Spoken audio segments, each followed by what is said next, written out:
लहंदे पंजाब च वसदे तमाम पंजाबी हाजरीन मेरे वालों जानी भट्टी भड़ीवाला वालों अदब सहित सलाम अलैकुम, प्यार भरी सत श्री अकाल जी। मैं बहुत बहुत धन्नवादी हाँ तुहाडा सब दा कि तुसां ने लहंदे पंजाब की धरती ते मेरे बहुत सारे गाने पाकिस्तान के वक्-वक् अदबी फनकारां दीआं आवाज़ां च सुने। तुसां बड़ा प्यार दिता, सत्कार दिता ते बड़ा मान बख्शिया।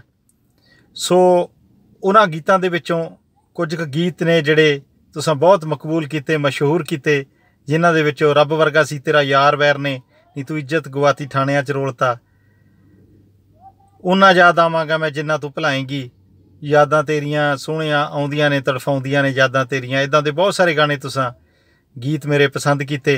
सो बहुत जल्दी मैं पाकिस्तान की एक अदबी शख्सियत, दुनिया भर के मशहूर परसनैलिटी जनाब खालिक चिश्ती साहब, उन्होंने नाल मेरा अजकल बड़ा प्यार बनया। सो असी बहुत जल्दी बहुत सारे मेरे लिखे हुए होर गाने, अच्छे अच्छे गीत, अच्छे अच्छे शेरो शायरी लैके असी आप जी दे रूबरू होवांगे। सो उहदे विचों मेरा पहला गाना तेरे दिते हुए गवां दी पीड़ सिख गए हंडाउणा, तेरे शहर वैर ने असी मुड़ के नहीं आउणा। सो ये गाना मैं खालिक चिश्ती साहब जिहड़े CEO ने म्यूजिक वर्ल्ड दे, उन्होंने दे रहे हैं ताकि वो इस गीत नूं किसी अच्छे फनकार तो गवा के पूरी दुनिया में पाकिस्तान च इस गाने नूं मेरे स्रोतियां तक पहुँचता करन। सो बहुत जल्दी मिलांगे बहुत सारे होर नवे गाणियां दे नाल।